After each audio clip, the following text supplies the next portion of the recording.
Selamat pagi Bapak Ibu sekalian, Shalom. Kita bersyukur ya bahwa sebetulnya sudah, kalau dihitung-hitung sudah 3 bulan kita boleh beribadah online.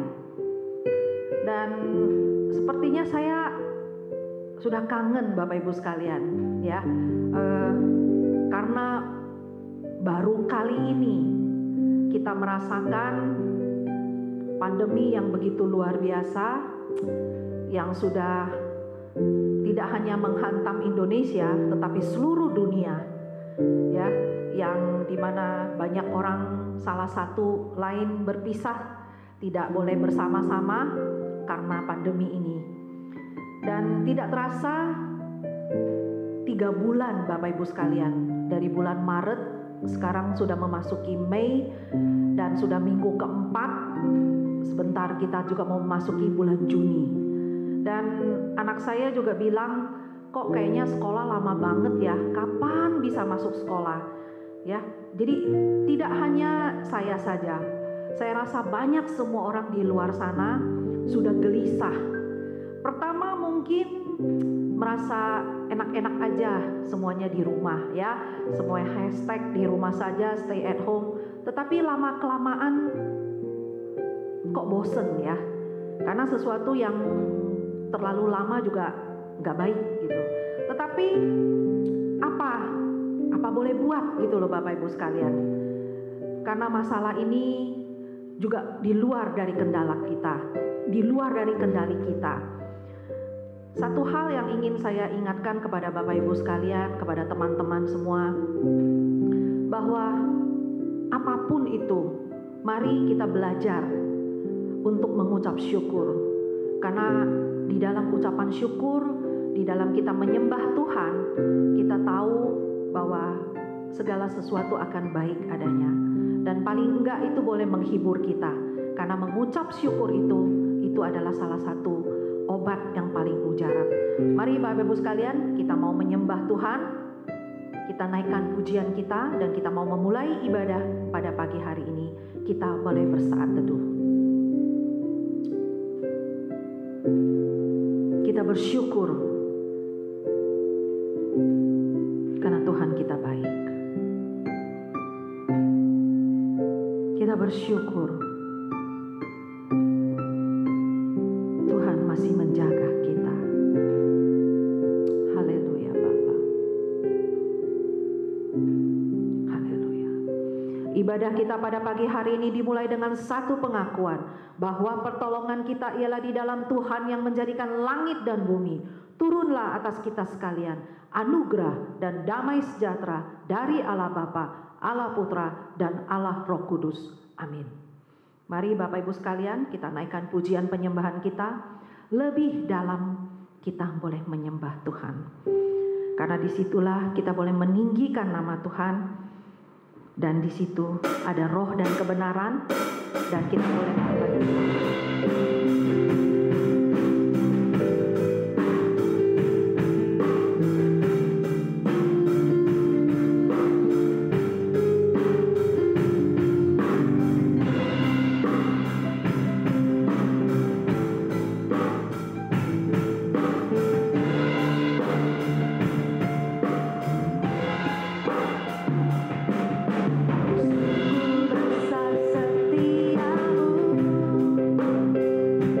Setiamu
bersatu di dalam doa.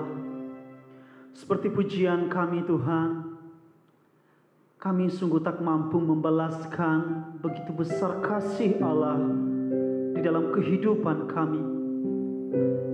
Kendati di tengah-tengah yang kami alami saat ini Tuhan, tetapi kami percaya Engkau Allah yang selalu menyertai hidup kami. Terbukti Tuhan sampai detik ini, saat ini kami bisa beribadah di hadapan Tuhan. Itu semua karena kasih Allah, itu semua karena anugerah-Mu semata di dalam hidup kami.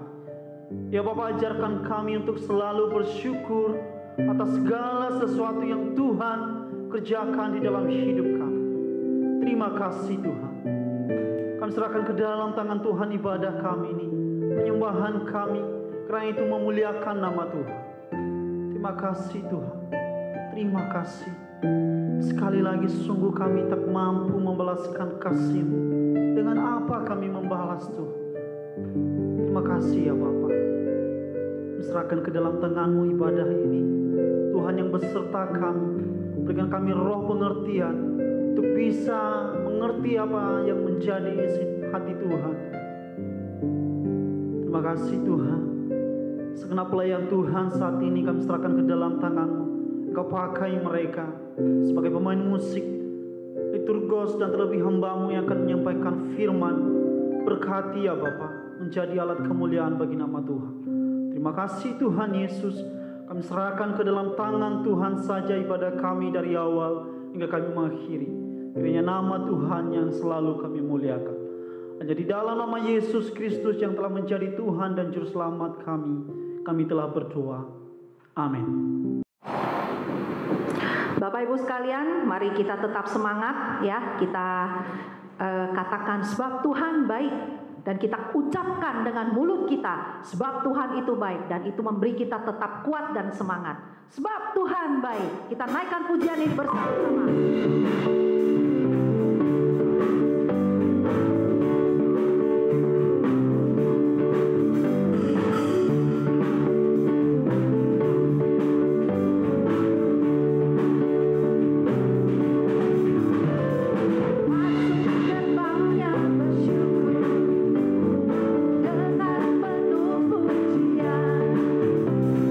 Datang sujud di hadapannya, nyanyi bersama.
kita mau memasuki pengakuan dosa dan doa syafaat yang nanti akan dipimpin Pendeta Rudi Simon. Kita naikkan pujian terlalu besar kasih-Mu. Kita tahu kasih Tuhan begitu besar kepada kita. Dan kasih itulah yang boleh melingkupi kita dan sampai hari ini kita boleh hidup. Kita naikkan pujian ini bersama-sama.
Jemaat yang kasih Tuhan, mari kita bersama-sama datang kepada Tuhan, rendahkan hati di depan Tuhan.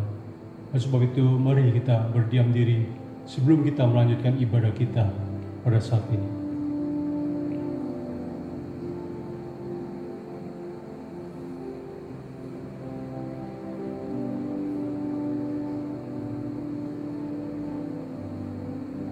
Ya Tuhan, dengarlah. Ya Tuhan, ampunilah. Ya Tuhan, perhatikanlah dan bertindaklah dengan tidak bertanggung.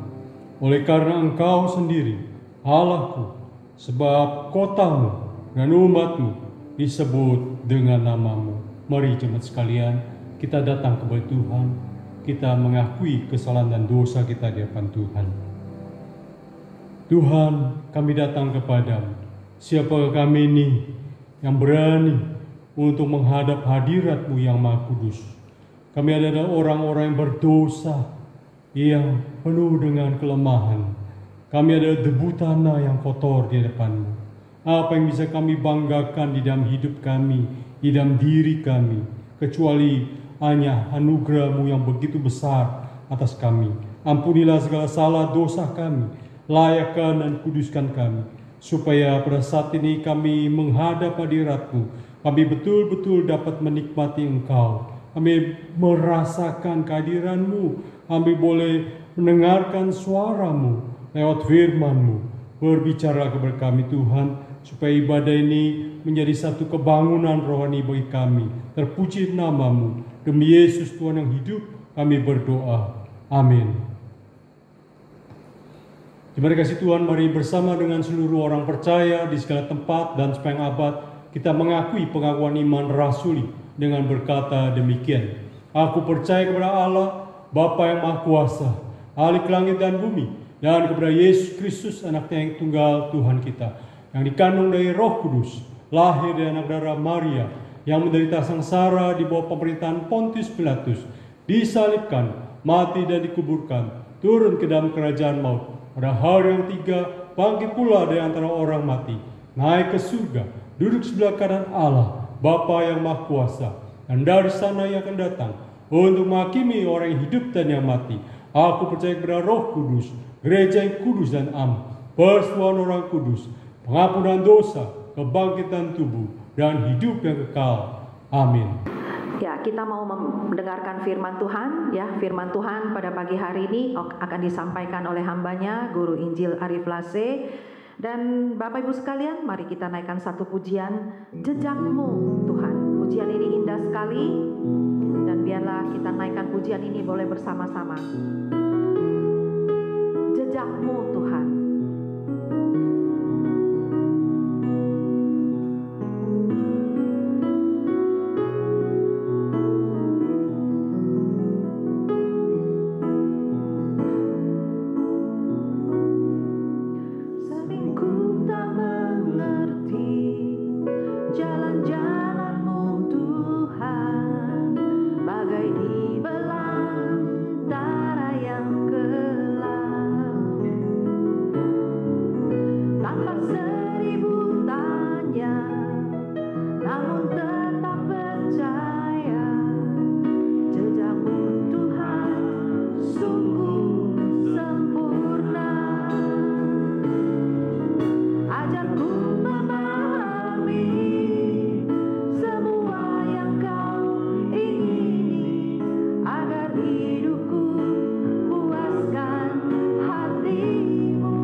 Firman Tuhan pagi ini akan disampaikan hambanya Guru Injil Arif Lase.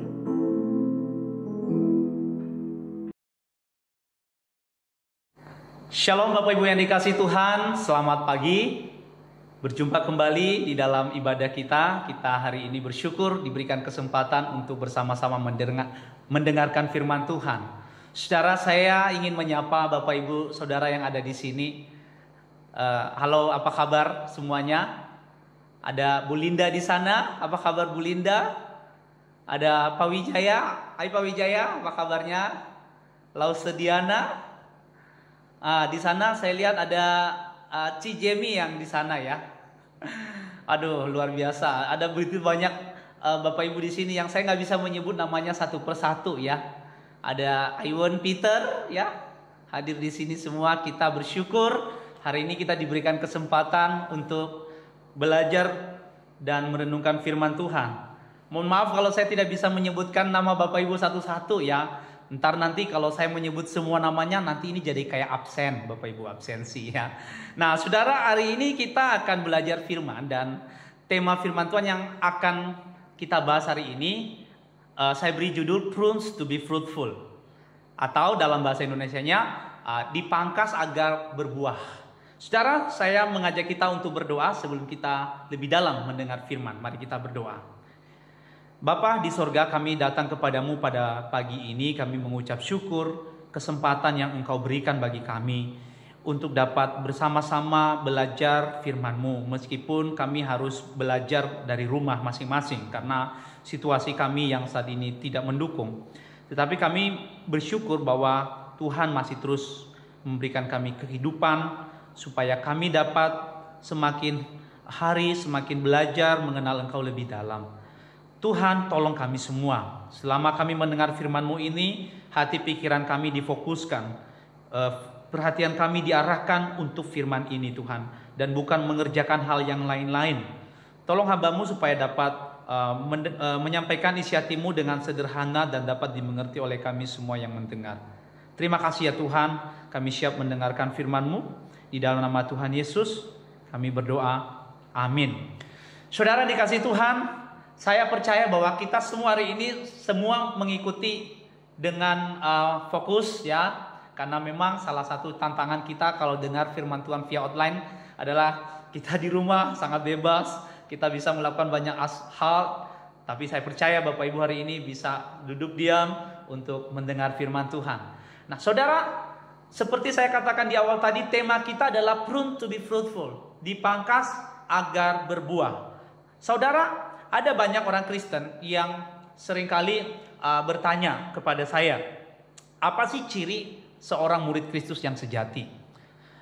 Kemudian tentu saya bertanya balik ke mereka, menurut kamu ciri orang Kristen yang sejati itu seperti apa? Apa sih kategorinya? Lalu ada yang berkata bahwa orang Kristen yang sejati itu adalah orang Kristen yang hidupnya meneladani Kristus.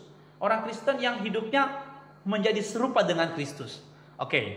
Menjadi serupa meneladani Kristus itu dalam hal apa saudara? Dalam hal sikapnya, dalam hal hidupnya?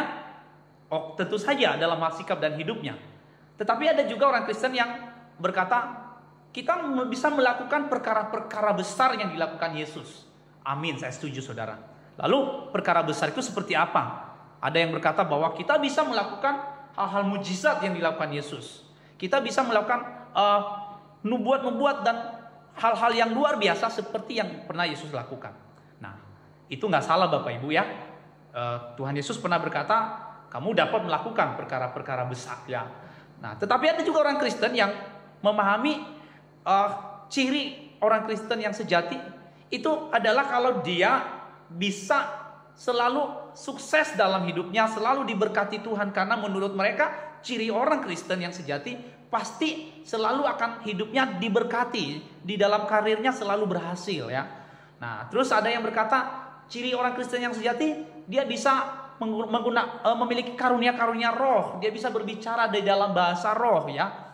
Nah, ada banyak saudara orang-orang Kristen yang mencoba untuk mendefinisikan ciri orang Kristen yang sejati. Nah, secara tidak salah ya, tidak salah semua yang kita gambarkan itu.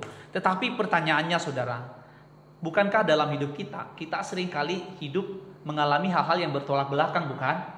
Seringkali di dalam karir kita mandek, saudara. Seringkali di dalam pergumulan kita bersama Tuhan, kita selalu tidak mendapat jawaban, ya. Kadang-kadang kita di dalam melakukan pelayanan, seringkali kita mengalami kegagalan, saudara.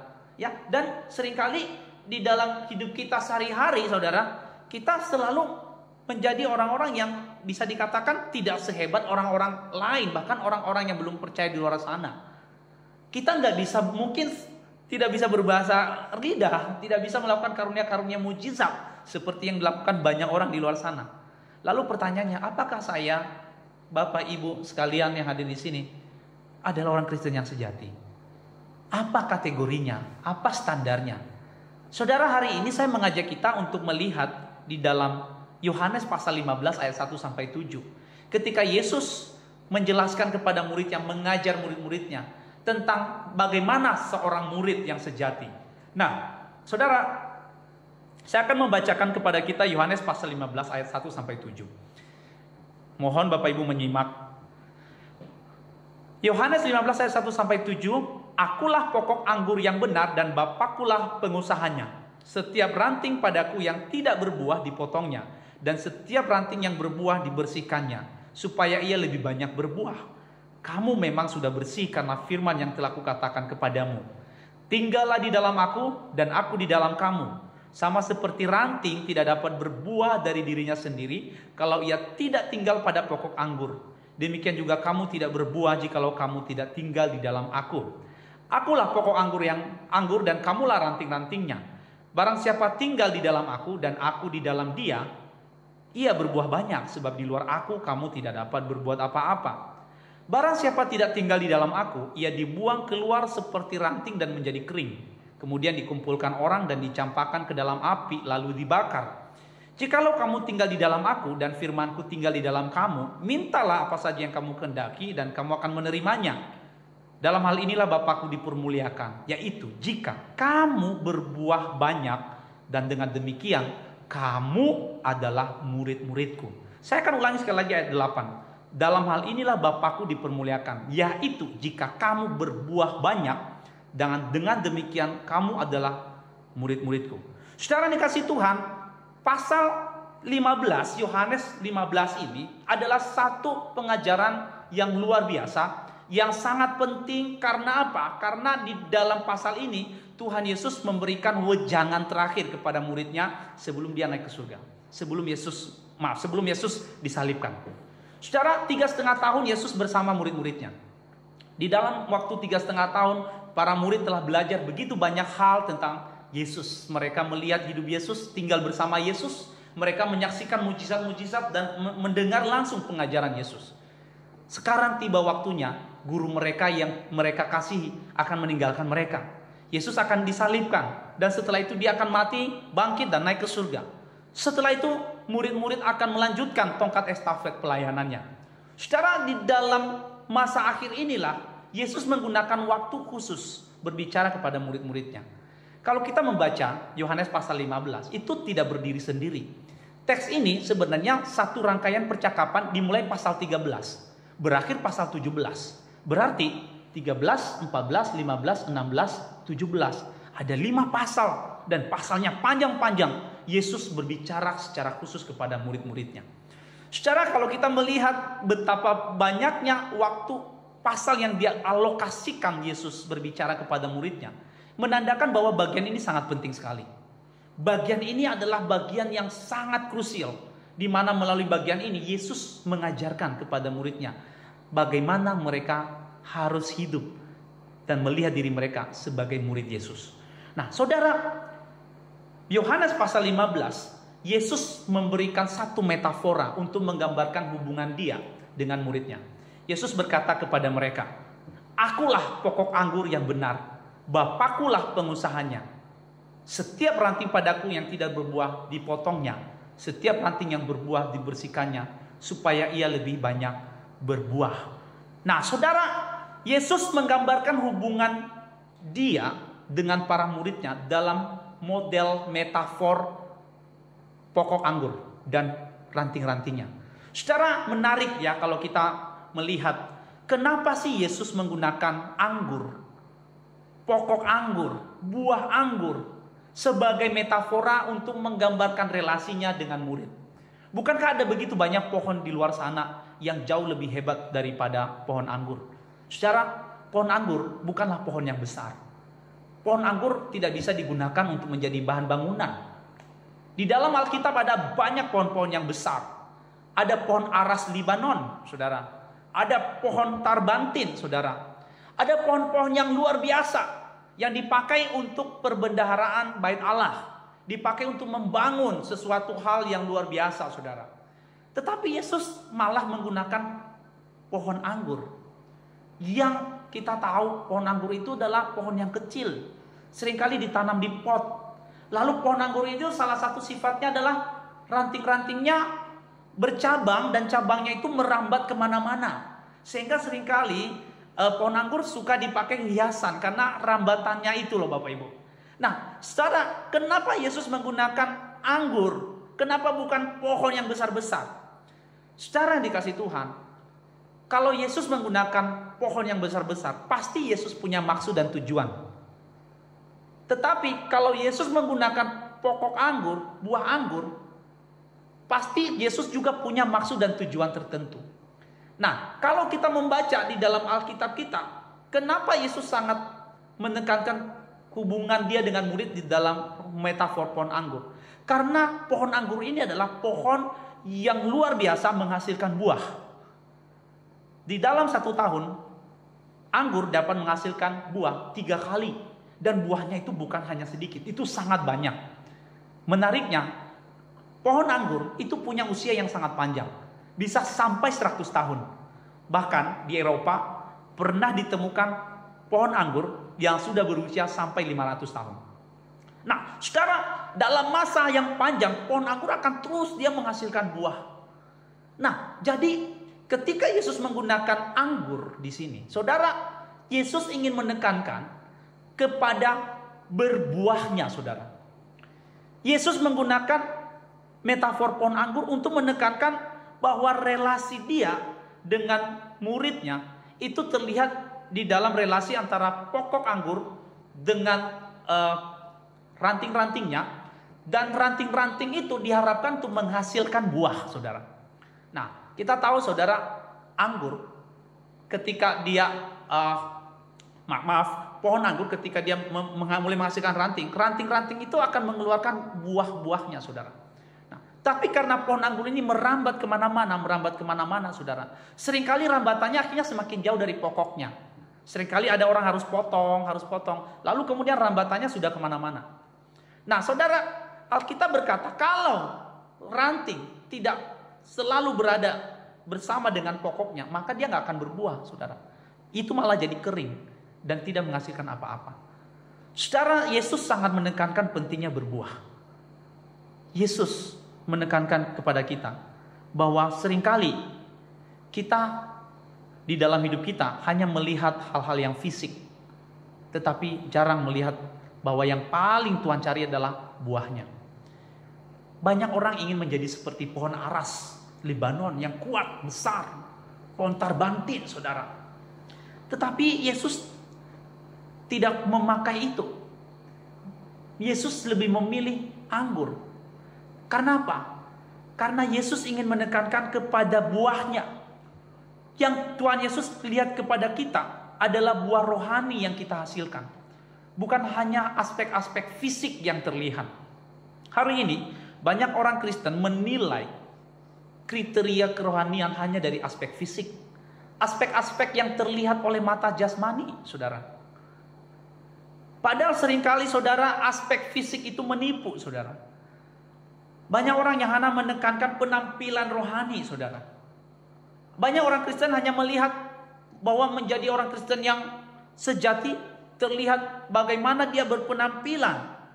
Dia berdiri di depan orang, saudara. Mungkin seperti saya pakai jas hari ini, saudara, menyampaikan firman.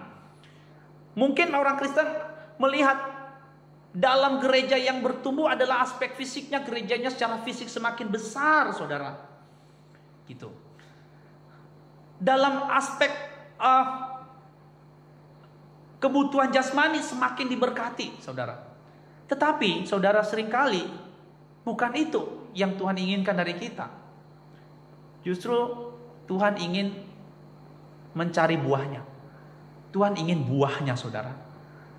Saudara yang dikasihi Tuhan, kita sebagai anak Tuhan, kalau kita nggak berbuah, maka kita nggak berguna, saudara. Anggur yang tidak berbuah menghasilkan buah, selebat apapun daunnya, sebanyak apapun rambatannya, itu tidak menghasilkan apa-apa. Saudara, bagaimana kita dengan Tuhan? Bagaimana kita sebagai orang percaya? Buah apa yang Tuhan inginkan dari kita? Tuhan Yesus tidak menilai seseorang murid dari seberapa banyak karunia rohani yang dia miliki, kehebatan dia di dalam melakukan mujizat, kemampuan dia dalam berbahasa lidah. Karunia rohani tanpa buah rohani itu tidak ada gunanya. Buah roh itu di dalam Galatia pasal 5 antara lain, saudara, kasih, sukacita, damai sejahtera, kesabaran, kemurahan, kebaikan, kesetiaan, kelemah lembutan, penguasaan diri. Ada 9 rasa dalam satu buah yang disebut buah roh, saudara. Di dalam satu buah roh ada 9 rasa, dan rasa itulah yang Tuhan cari dari hidup kita.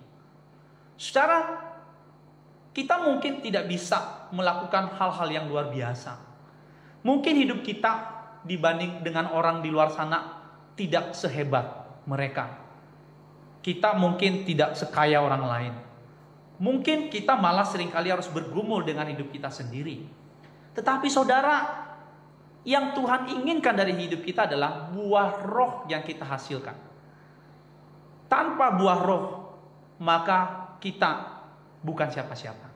Jadi hal yang pertama, pelajaran pertama yang kita pelajari hari ini, yaitu Tuhan menginginkan buah rohani yang kita hasilkan. Secara berikutnya, saudara, bagaimana kehidupan orang kalau dia tidak menghasilkan buah? Secara di dalam Alkitab, Tuhan Yesus menggambarkan kehidupan muridnya, relasi dengan muridnya dalam relasi pohon anggur. Tetapi dalam relasi kepada orang Israel yang menolak Yesus, dia menggambarkan mereka seperti buah ara, saudara. Nah, ada satu cerita di dalam Alkitab. Satu kali Yesus pergi ke kota Yerusalem. Di dalam perjalanannya dia berjumpa dengan sebuah pohon ara. Dan saat itu pohon ara itu tidak berbuah, belum musim untuk berbuah. Nah, saudara, Yesus ingin mengambil buah dari pohon ara itu. Tetapi hari itu bukan musim berbuah. Lucunya, saudara, Yesus kemudian mengutuk pohon ara itu. Dia mengutuk pohon ara itu sampai pohon ara itu kemudian dia menjadi kering, saudara. Lalu Yesus melanjutkan perjalanannya menuju ke Bait Allah. Nah, ketika Yesus sampai di Bait Allah, dia melihat orang Yahudi sedang berjualan di dalam Bait Allah, di luar di halaman Bait Allah itu. Lalu kemudian Yesus marah kepada mereka. Dia mengambil cambuk lalu dia mulai memukul mereka, dia menumbangkan dagangan mereka, saudara. Nah, setelah Yesus menumbangkan dagangan mereka, lalu Yesus keluar kembali ke jalan yang tadi dia lewati. Mereka berjumpa dengan pohon ara tadi, saudara, dan pohon ara itu sudah kering. Nah, menjadi pertanyaan saudara, ini lucu, saudara. Kenapa ya Yesus membuat sebuah kontroversi? Dia melewati sebuah pohon ara yang pada saat itu belum bermusim, bukan musim berbuah. Lalu Yesus minta buah padahal bukan musim. Lalu dia mengutuk pohon itu. Aneh bukan? Itu bukan musim buah ara. Tetapi Yesus minta buah ara pada saat itu juga. Tetapi karena tidak ada, Yesus kutuk. Lalu kemudian kontroversi berikutnya, dia masuk ke dalam Bait Allah. Di halamannya orang berjual, lalu dia kemudian marah, menumbangkan. Sehingga banyak orang akhirnya benci kepada Yesus. Nah, saudara, di dalam penafsiran Alkitab, struktur ini disebut struktur sandwich. Struktur sandwich, Bapak Ibu tahu ya, sandwich itu makanan orang barat, yaitu roti, kemudian dikerat, di tengahnya ada daging, saudara. Jadi roti di atas, roti di bawah, di tengahnya ada daging, saudara. Nah, struktur yang kita baca itu disebut sandwich. Yesus mengutuk pohon ara, di tengah-tengah cerita Yesus menyucikan bait Allah. Lalu kemudian di cerita berikutnya, pohon ara yang sudah dikutuk tadi telah menjadi kering. Nah, apa maksud Yesus membuat cerita ini, melakukan tindakan ini? Saudara, orang Yahudi digambarkan seperti pohon ara yang tidak berbuah. Kehidupan mereka secara physically, mereka melakukan ibadah mereka. Secara fisik, secara jasmania, melakukan perintah-perintah Taurat mereka. Mereka mengelola, melakukan semua ibadah mereka dengan sangat teliti. Tetapi mereka nggak berbuah, saudara. Di dalam bait Allah apa yang mereka lakukan? Bukan mereka mencari Tuhan, tetapi mereka mencari keuntungan di dalam bait Allah dengan berjualan. Maka Yesus menggambarkan orang Israel yang tidak berbuah itu seperti pohon ara tadi, saudara.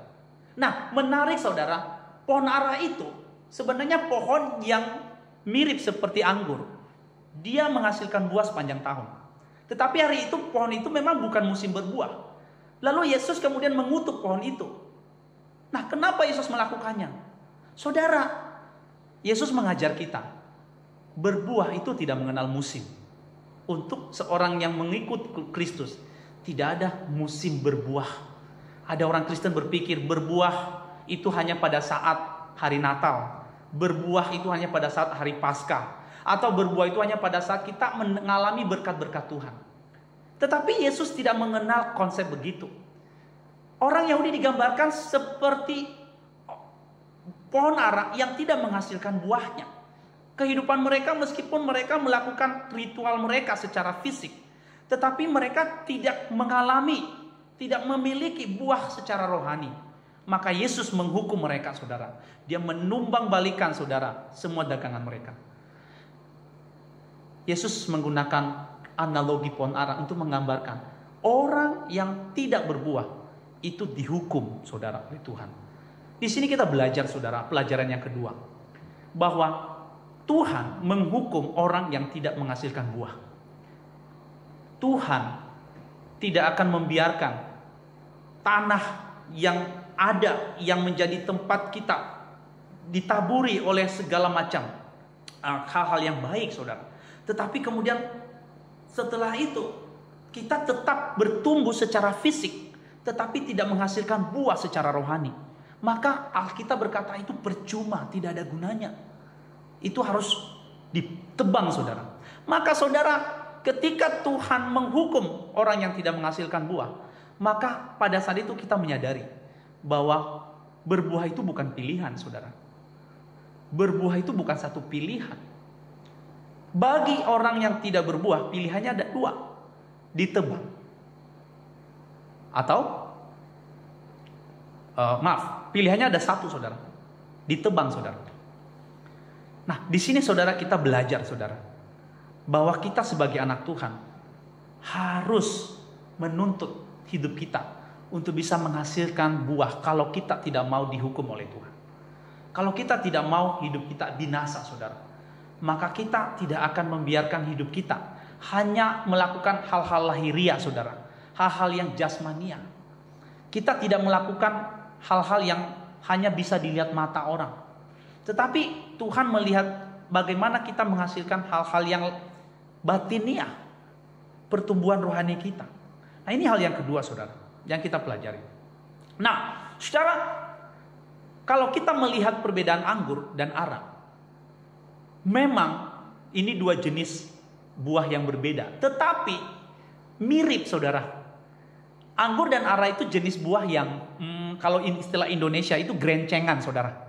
Saya nggak tahu istilah untuk menggambarkan ya buah. Kalau buah mangga kan buah mangga ya, saudara. Ini buah mangga nih, ada tangkainya nih, dia menempel satu tangkai. Nah, kalau buah anggur dan ara itu buahnya banyak sekali, itu seperti grencengan, saudara. Nah, anggur dan ara itu mirip sekali, saudara. Tetapi menarik, di dalam Alkitab, saudara, Tuhan memperlakukan anggur dan ara itu berbeda. Ketika pohon ara tidak menghasilkan buah, yang dilakukan Yesus adalah Tuhan kutuk pohon itu, dan pohon itu menjadi kering lalu ditebang, tidak berguna. Tetapi ketika Tuhan berbicara tentang anggur yang tidak berbuah itu tidak dikutuk, saudara.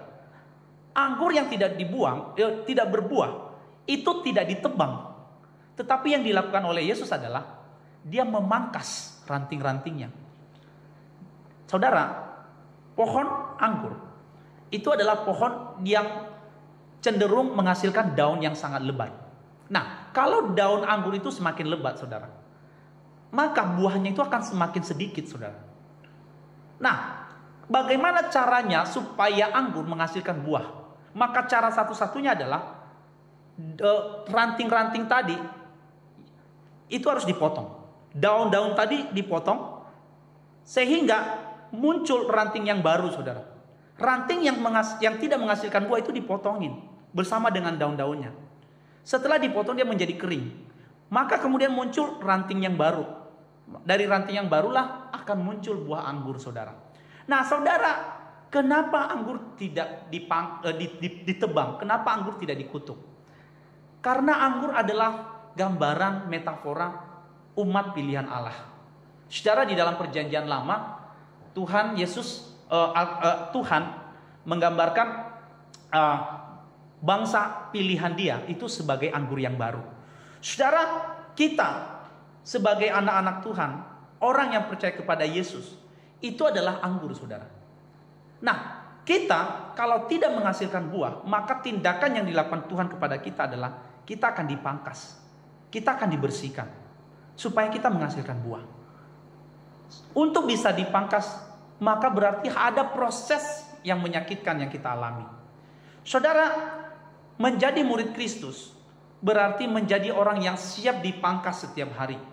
Menjadi orang yang siap dibersihkan setiap hari. Dipangkas itu gak enak, Bapak Ibu. Kita lagi bagus-bagusnya berdaun, kita lagi bagus-bagusnya menghasilkan rambatan yang banyak. Kemudian Tuhan melihat hidup kita, secara physically memang luar biasa.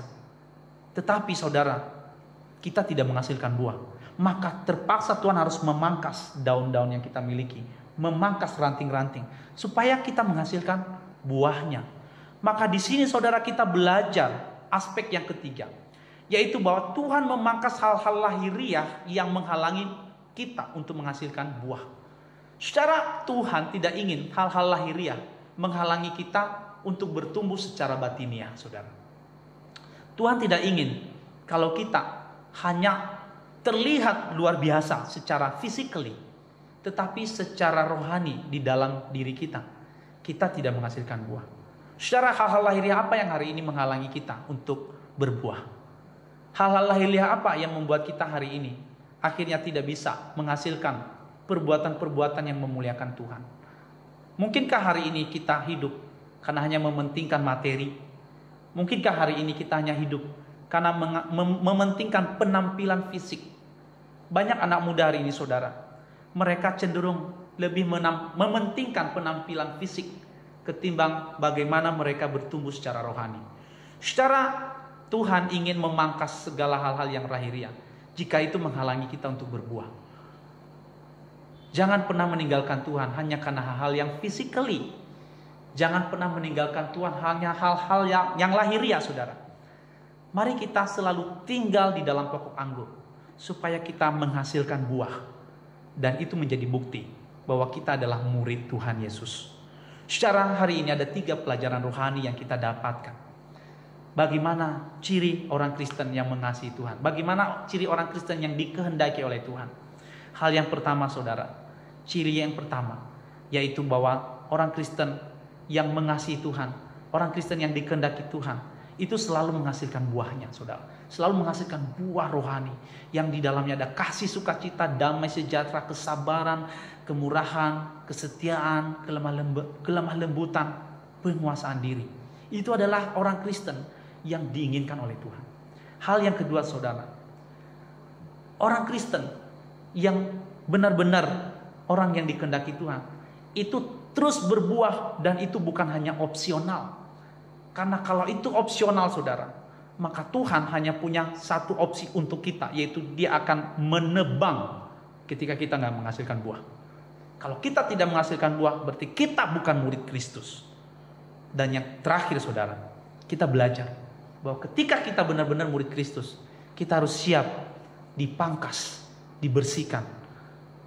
Segala hal lahiriah yang menghalangi kita mengikut Tuhan harus dibersihkan supaya kita menghasilkan buah. Saya menutup bagian ini dengan membacakan Yohanes 15 ayat 8. Dalam hal inilah Bapakku dipermuliakan, yaitu jika kamu berbuah banyak, dan dengan demikian kamu adalah murid-muridku. Amin. Mari kita berdoa. Bapa di sorga, kami bersyukur karena pagi ini kami diperdengarkan oleh firman-Mu yang mengingatkan kami ya Tuhan, bahwa Tuhan menghendaki kami untuk berbuah. Kami seringkali gagal di dalam mengerti apa maksud Tuhan dalam hidup kami. Seringkali kami hanya mengira bahwa kami adalah murid-Mu ketika kami dapat menampilkan segala macam hal-hal lahiriah, perkara-perkara lahiriah Tuhan, sukses secara lahiriah, diberkati secara lahiriah. Memang betul Tuhan, itu semua adalah berkat-Mu juga. Tetapi Tuhan, yang Engkau kehendaki bagi kami bukan hanya itu, tetapi Tuhan menghendaki kami berbuah secara rohani, dan buah itu bisa dinikmati, sehingga melalui hidup kami memuliakan Tuhan melalui kehidupan kami. Tolong kami setiap anak-anak-Mu supaya dalam hidup kami terus menghasilkan buah, dan buah kami menyukakan hati Tuhan dan orang lain. Terima kasih Tuhan, kami mengucap syukur. Di dalam nama Tuhan Yesus kami berdoa. Amin. Shalom Bapak Ibu Saudara, kita bersyukur kita boleh lagi berjumpa sekalipun di dalam ibadah online. Tetapi biar kita boleh tetap setia, biar kita boleh sungguh-sungguh menikmati ibadah-ibadah yang kita boleh adakan di setiap minggu. Dan sebab itu Bapak Ibu Saudara kasih Tuhan, biar kita boleh selalu sehat dan menjaga kesehatan kita juga, menjaga jarak, jangan kumpul dengan orang-orang supaya kita menghindari penyebaran COVID-19. Bapak Ibu Saudara, saya ingin menyampaikan beberapa warta untuk kita boleh perhatikan. Hari Minggu, tiap minggu kita ada ibadah online. Mari kita boleh selalu setia memakai waktu ini untuk kita boleh bersama-sama beribadah kepada Tuhan. Supaya ini menjadi satu kekuatan rohani kita untuk kita boleh bersama-sama beribadah di setiap hari Sabat, menikmati Tuhan, firman Tuhan yang boleh terus meneguhkan kita. Dan Bapak Ibu Saudara, setiap Jumat malam pukul 19 kita ada persetujuan doa melalui aplikasi Zoom. Oleh sebab itu, mari kita bersama-sama terlibat untuk kita bersekutu di dalam doa. Supaya kita boleh saling mendoakan, kita juga boleh berdoa buat bangsa negara kita, buat saudara kita yang sedang terpapar COVID-19. Kita berdoa segala pergumulan kita kepada Tuhan. Jadikan persoalan doa kita sebagai mesbah untuk kita boleh datang kepada Tuhan, untuk kita boleh bersekutu bersama-sama. Demikian warta kita Bapak Ibu Saudara, biar kita boleh selalu diberkati Tuhan, disertai Tuhan, dilindungi Tuhan di dalam rumah kita, di dalam keluarga kita. Dan Bapak Ibu Saudara kasih Tuhan, mari kita akhiri ibadah kita saat ini. Kita pujian doksologi dan menerima berkat Tuhan.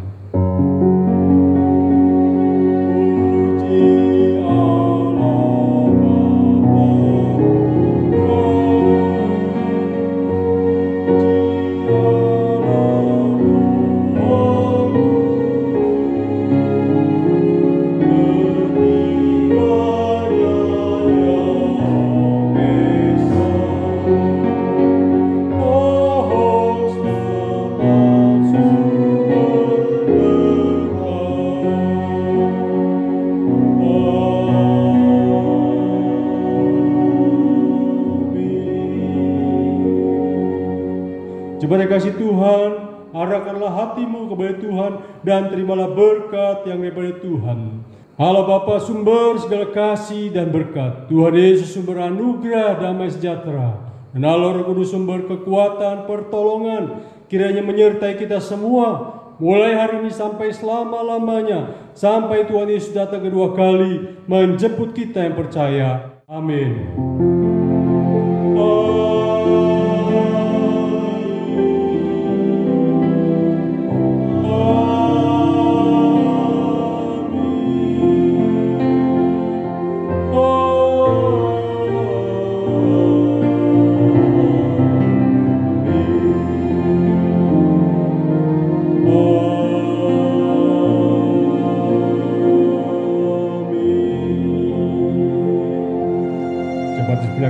saat teduh.